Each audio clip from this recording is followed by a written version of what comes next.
"The situation with Herr Hitler is serious," he says to her. "He's been in power less than 2 months, and the region is becoming unstable.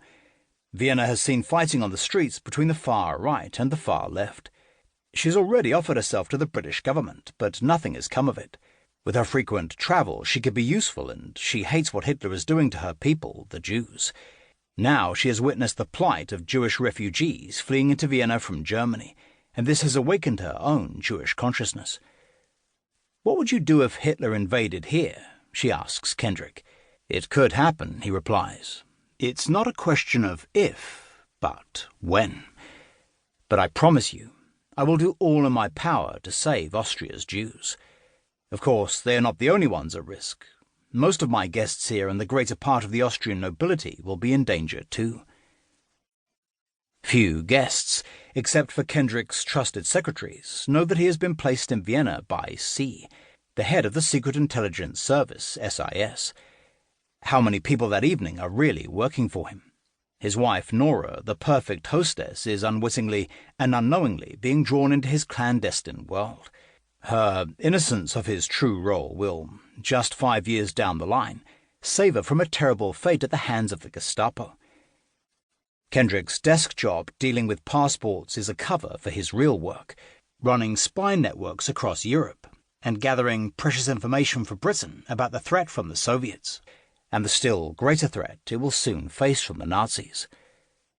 Britain's Secret Service has placed him at the heart of its most important operations in Europe, for in Vienna he is at the crossroads of East and West, at the epicenter of the twin Soviet and Nazi threats. Introduction. Soldier Spy. Thomas Joseph Kendrick's life began in South Africa towards the end of the 19th century, at a time when the country was part of a vast Victorian British Empire, on which it was said that the sun never set. He was born in Cape Town on the 26th of November 1881, one of 7 children to John Francis Kendrick, an American merchant. His mother was a South African woman named Catherine Redding. The family was Roman Catholic, and he was educated at St. Joseph's Academy in Cape Town, and then at St. Aidan's College, Grahamstown, where he was tutored by Jesuit priests. St. Aidan's had all the traits of a traditional English public school, with its strong focus on sport and its own cadet corps, which gave the boys a grounding in military discipline.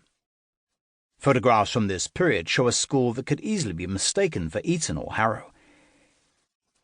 Kendrick's time at St. Aidan's was a defining period, providing him with a background that would allow him to slip later into the public school network of the British Secret Service.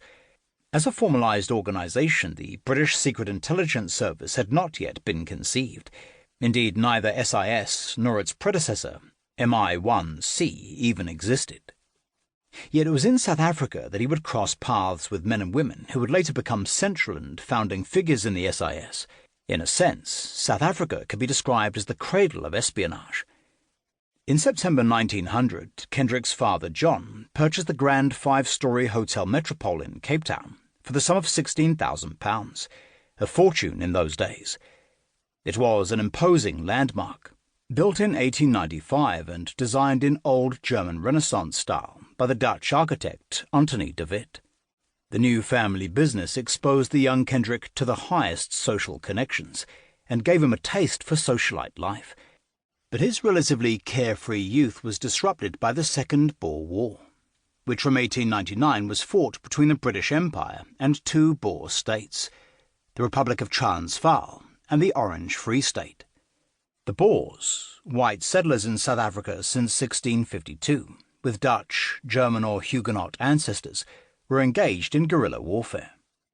In response, the British partitioned the region and undertook a scorched earth policy of destroying farms, cattle and small holdings. On the 15th of January 1901, aged 21, Kendrick volunteered for the British forces in South Africa. He swore an oath of allegiance to Queen Victoria and her successors, and enlisted in the Cape Colony Cyclists Corps as a private.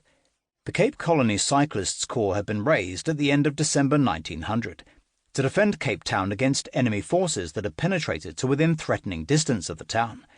Bicycles were used in order to save the horses for combat duty, while still allowing men to move quickly with messages between the cavalry and the infantry.